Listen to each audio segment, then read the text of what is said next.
Hello friends, Mithu kitchen ব্লগসে আপনাদের স্বাগত। আজকে আমি এই গরমের মরশুমে কিন্তু হালকা ফুলকা কম মশলা দিয়ে একটা দারুণ রান্না দেখাবো। তার জন্য প্রথমে আমার লাগছে সজনে ডাঁটা। সজনে ডাঁটাটা আমি আগে থেকে আলু বেগুনের সাথে কেটে ধুয়ে রেখে দিয়েছি। তারপর আমি কড়াইয়ের মধ্যে কিন্তু কিছুটা সর্ষে তেল দিয়ে নুন হলুদ দিয়ে মাছটাকে লাল লাল করে ভেজে তুলে নিয়েছি। তারপরে এই হালকা তেলের মধ্যে কিন্তু দিয়ে দেবো একটা গোটা লঙ্কাকে ছিঁড়ে আর একটা তেজপাতা আর 5 ফোড়ন। চাইলে জিরে ফোড়নটাও দেওয়া যেতে পারে বা কালো জিরেও দিতে পারবেন। তারপরে আমি অল্প পেঁয়াজ কুচি দিয়ে ভালো করে একটু লাল লাল করে ভেজে নিচ্ছি।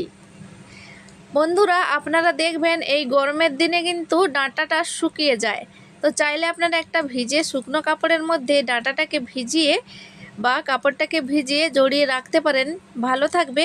নাহলে যখন ডাঁটাটা কাটবেন একটু জলে 5 মিনিট এভাবে ডুবিয়ে রাখবেন, দেখবেন ডাঁটা তাজা হয়ে যাবে। তো আজকে আমি এইরকম করেই ডাঁটাটা কেটে রেখেছিলাম, দেখুন কতটা তাজা লাগছে। তো ডাঁটা বেগুন আলু দিয়ে ভালো করে এভাবে একটু নেড়ে চেড়ে নিচ্ছি। আমি প্রথমে একটু ভাজা ভাজা করে নিচ্ছি।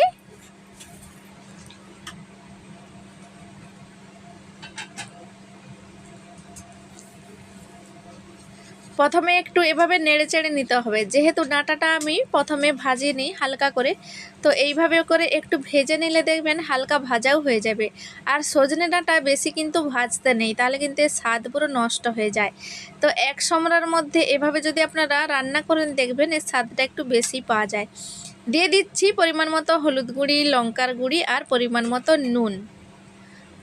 চাইলে আপনারা এই লঙ্কা গুঁড়ির পরিবর্তে কাঁচা লঙ্কাটা দিতে পারেন বা গোলমরিচের গুঁড়ো দিতে পারেন। তারপরে আমি সামান্য চিনিও দিয়ে দিয়েছি, দিয়ে ভালো করে এভাবে নেড়ে চেড়ে নিচ্ছি। নেড়ে চেড়ে এভাবে করে একটু ভাজা ভাজা করে নিচ্ছি।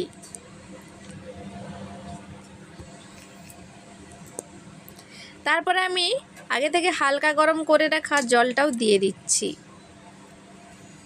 এই গরমের মরশুমে পাতলা ঝোল বা হালকা মশলা দিয়ে অল্প তেলের মধ্যে ফোড়ন দিয়ে ঝোল বানিয়ে দেখবেন, খেতে কিন্তু অসাধারণ লাগবে। বন্ধুরা, গরম ভাতের সাথে কিন্তু একটু লেবু বা কাঁচা লঙ্কা আর ঘি থাকলে আর কিছুই লাগবে না।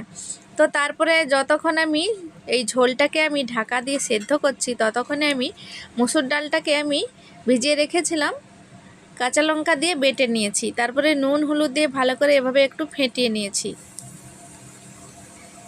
ততক্ষণে আমার রান্নাটাও হয়ে গেছে, দেখতেই পাচ্ছেন। তো এই ডাঁটার ফাঁকে আমি এই যে বড়াটা তৈরি করে রেখেছি দিয়ে দেবো। এভাবে করে আমি দিয়ে দিচ্ছি, দেখবেন বড়াটা সেদ্ধও হয়ে যাবে। এভাবে করে আমি বেশি নয় 4-5টাই দিয়ে দিচ্ছি বড়া, ঝোলের সাথে কিন্তু ভালো লাগবে। যেহেতু সেদ্ধ হচ্ছে কম তেলের মধ্যে টবকার মতো, দেখুন কতটা সুন্দর হয়েছে বড়াটা, কতটা দারুণ লাগছে। ঝোলটাও একটু গাঢ় গাঢ় হয়ে গেছে।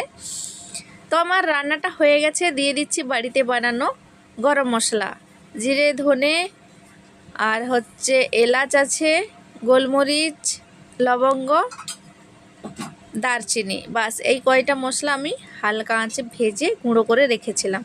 তো ঝোলটা ফুটে উঠেছে, এবার আমি মাছটাকে দিয়ে দিয়েছি। মাছটাকে দিয়ে এভাবে করে একটু মিশিয়ে নিয়েছি। তো আমার রান্নাটাও হয়ে গেছে। তো ফ্রেন্ডস, আজকের এই রান্নাটা আপনাদের কেমন লাগলো কমেন্ট করে অবশ্যই জানাতে ভুলবেন না। ভালো লাগলে কিন্তু একটা লাইক করে দেবেন আর চ্যানেলটিকে সাবস্ক্রাইব করে আমার পাশে থাকার চেষ্টা করবেন। তো ফ্রেন্ডস, রেসিপিটি এখানেই শেষ করছি। ভালো থাকবেন, সুস্থ থাকবেন, দেখা হবে পরবর্তী ভিডিওতে।